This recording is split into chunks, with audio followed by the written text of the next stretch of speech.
আসসালামু আলাইকুম সবাইকে, কেমন আছো তোমরা সবাই? আশা করি সবাই অনেক অনেক ভালো আছো।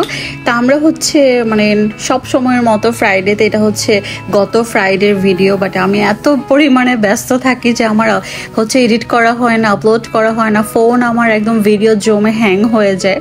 তা আমরা হচ্ছে ধানমন্ডিতে গিয়েছিলাম। তো এখানে হচ্ছে বাবুল্যান্ডের মতো একটা স্পেস ছিল, এটার নাম কি যেন আমি জানি না, বাট এখানে বড়দের জন্য কিন্তু হচ্ছে প্লে জোন ছিল। তা আমার জামাই আবার এখানে হচ্ছে অনলাইন ক্রিকেটগুলো খেলতেছিল, মানে সাইড থেকে ভাইয়া, মানে ওদের টেকনিকটা আমার অনেক ভালো লাগছে। সাইড থেকে ভাইয়া হচ্ছে ট্যাবের মাধ্যমে হ্যান্ডেল করতেছিল, আর এখানে হচ্ছে বল আসছিল। তো এই জিনিসটা আমার কাছে খুবই ইউনিক লাগছে, অনেক ভালো লাগছে। আর এটা আমি কিন্তু ফার্স্ট টাইমই দেখছিলাম। তো আমার হাজব্যান্ড আবার ওটা খেলছিল। দেন এখানে ফুড কোর্টের মতো ছিল, এখানে অনেকগুলো ফ্লোর ছিল। এখানে হচ্ছে মেইনলি বেবিদের জন্য বেবি জোনগুলো, এখানে বাচ্চারা অনেক এনজয় করতে পারে, খেলা করতে পারে। বাট বাচ্চারা এখানে গেলে অনেক হ্যাপি হয়ে যাবে। বাট আমরা তো আর এটাতে বসবো না, আমরা এটাতে পরে আবার আসছিলাম। বাট আমরা হচ্ছে এর উপরের ফ্লোরে গিয়েছিলাম।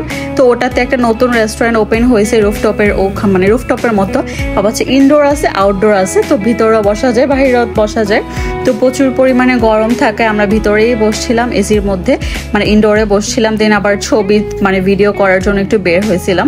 খুবই সুন্দর লাগছে। যারা ছবি ভিডিও করতে অনেক বেশি পছন্দ করো তারা অবশ্যই একবার করে হলেও যাবা। এখানে পুরো গার্ডেনের মতো, মানে ছাদটা পুরোটা ফ্লোরে অর্ধেক ছাদের মতো রাখছে, অর্ধেক হচ্ছে মানে এসি করা, আউটডোর ইনডোর এরকম আর কি।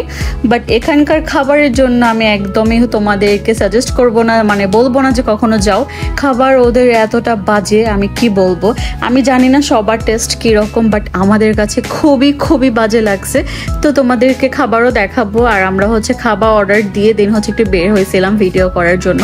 আমি বলবো যারা ছবি ভিডিও তোলার জন্য যেতে চাও অবশ্যই যাবা, 100% যাবা। বাট ওখানে যে একটা জুস অথবা কফির বেশি তোমরা কোনো কিছুই খেতে পারবা না। ওখানে হচ্ছে স্ন্যাক্স খাওয়ার জন্য তোমরা যেতে পারো, বাট মেইন ডিশের জন্য কখনো যাবা না।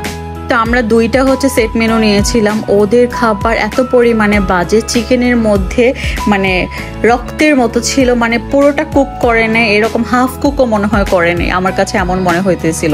আর রাইসটা যে এরকম হবে ওরা আমাদেরকে ক্লিয়ারলি বলেও নি, বাট ওরা আমাকে বলছে যে এটাই মেন ডিশের মধ্যে, এটা পরে সেট মেনু রাইস থাকবে, চিকেন থাকবে। বাট ওরা বলছে পরে যখন বলছে যে খাবারটা আমরা এটা অর্ডার মানে এটা আমাদের দেওয়ার কথা ছিল না, বলতেছে এটা তো একটা সালাতের মধ্যে পড়ে, এটা মানে ওরা হচ্ছে ওদের কথা কাটাইতেছিল এরকম আর কি।